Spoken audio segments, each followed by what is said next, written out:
everybody, Andy Cyberbird here, and welcome back to Strangecraft. This is episode 10, and yeah, I know it's a fairly familiar intro. Sorry if I got the number wrong in the last episode, but this is the real episode number 10, not the episode 10 that's actually episode 9.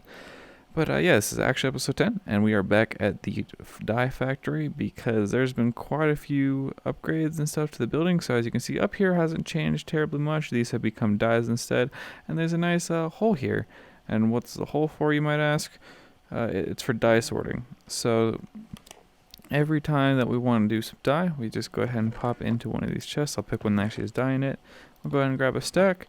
You just craft it, and then you toss it down this hole. And then it follows this water stream and gets put into these. Now this is something that Carnage decided to put together. It's 16 sorters, one for each of the colors.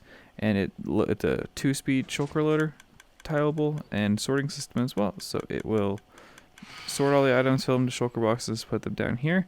And as you can see, yeah, there's been a lot of decorative changes that's been done around here. So we'll just go ahead and fly out here. Yeah, a lot have been done. It's actually looking more like a factory than just, you know, a farm just kind of sitting there, which is very good indeed. The nice honeycomb floor. Carnage finally found a use for his honeycomb that he's been saving up in bulks of. And also we got this right over here, which is a tall flower kind of factory kind of thing. So all you gotta do is just flick a lever in order to activate that sorter, and then it just kind of shoves the flowers at you. And then you just stand here, you craft it, you put it into this chest, and then it also gets fed up and into that water stream, which goes through the sorting system again. So all of our actual dye gets pretty much just pushed into those shulker loaders, and then the output just comes into these chests here. So I think there's a couple, yeah, see right there, the shulker of light dye. These buggers need to leave. But anyway, there's also this, which is our entrance. We no longer have a portal up there. We have our portal here, which is a 4x4 shutter door. Very nice indeed. And this is our portal, and that's the anti-zombie pigman. And over here, I forgot to show you, we have plans. We just have a little garage door looking thing. Might add something behind there, or might just have it just for looks, but yeah, that is pretty much all that's happened over here. There's just one other thing I do want to show you guys that has changed quite a bit since the last time you saw it. And that is going to be the creeper farm. The entire perimeter decoration is finished. I'm just going to go ahead and fly out so you guys can see it once I turn around. And oh gosh, I gotta let it load in. There is the it's actually not quite finished. We're gonna do a little bit on these corners here, but this is pretty much the entire perimeter done.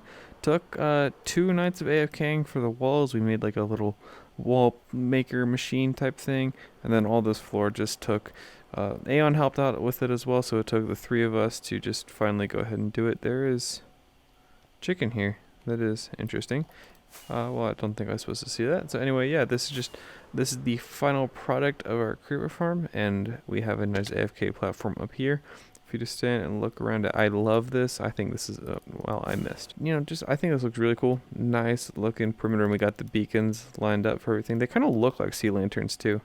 So that's pretty cool. But yeah, that is the creeper farm. So let's go ahead and hover over my base and see what we're going to be doing for the rest of the episode. I think it's finally time to do something with this nice open hole I have in the bottom of my base. You know, it's been like this since, oh, I don't even know how long it's been like this, but it needs to be done, and something needs to be done here.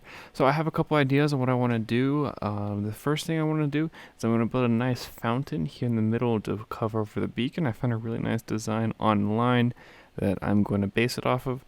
And yeah, I'm going to go ahead and get that fountain done, and then I'm going to have pathways going each of these ways. I kind of want to move this portal like right there, like in the wall down there. And then I have plans for like maybe creating pathways other places and that kind of stuff. But the first things first, let's go ahead and get that fountain started built.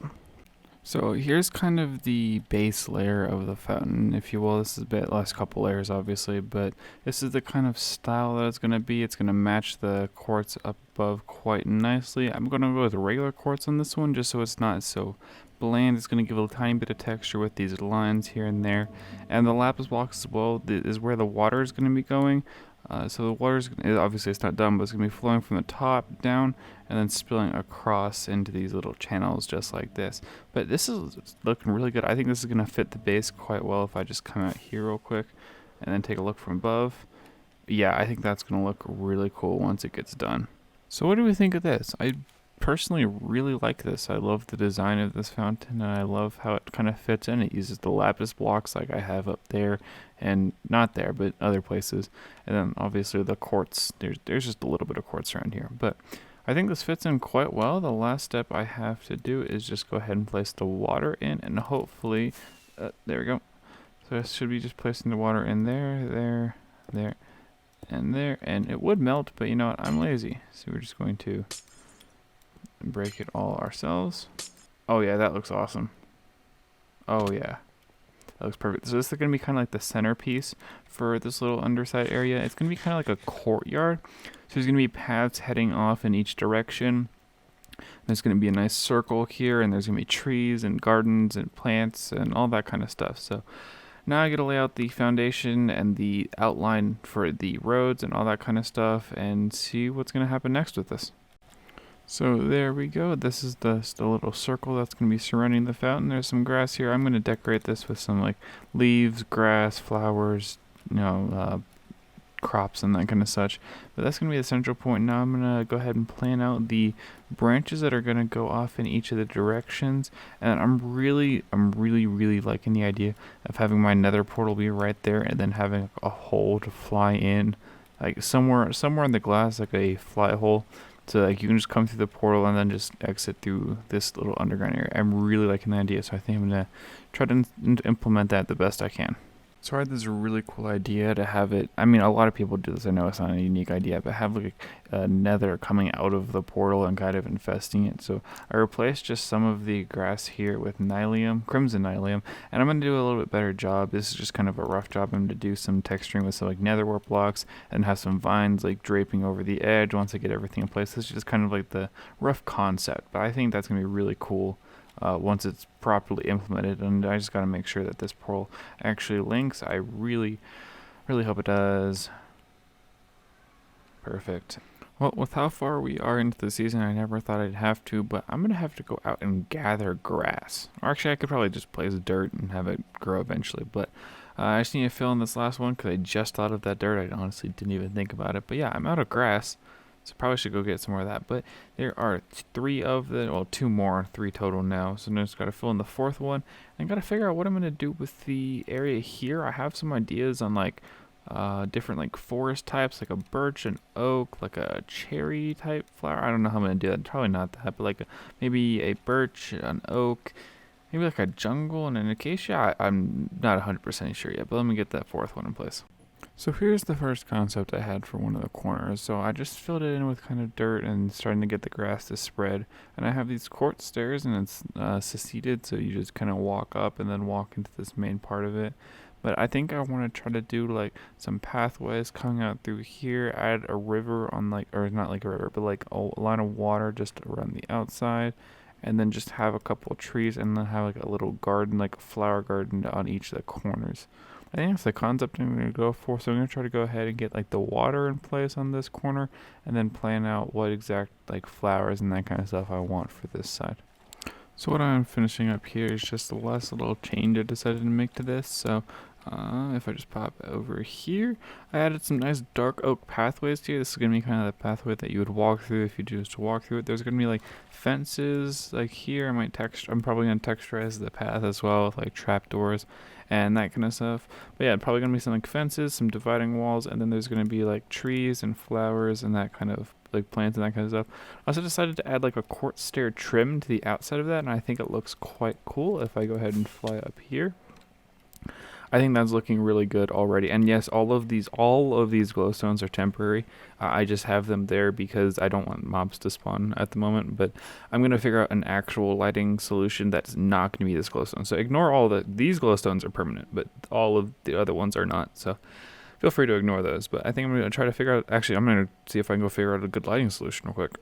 Well, here's my super high-tech way of hiding lights. You definitely can't see them at all. Yeah, it does look a lot better than just having glowstone just sitting out though. And of course, yeah, there's just the one red carpet here because, you know, it's nylium and such. But I'm still going to texture this, but I'm going to do that off camera and not worry about that today. But I think this area is looking really nice. I'm going to actually talk to Crazy and see if he can give me any tips for landscaping this area, because I'm not sure. I'm sure you guys have seen his base. If not, I highly recommend go check out his streams when he's at his base. He did some absolutely gorgeous stuff with decoration and gardening and that kind of stuff with his base. So I want to see if I can take some leaves out of his book and see if he can help me plant some trees and see what else I need to do here. But I think for right now, I'm going to end up the video right here. There's going to be more progress updates probably in the next video or two, finishing up all three of the other quadrants and getting all the gardens in place. But yeah, this is looking really, really nice already. So thank you everybody so much for watching. If you did enjoy it, please go ahead and leave a like, comment, and subscribe. And I will see you guys in the next one. Peace.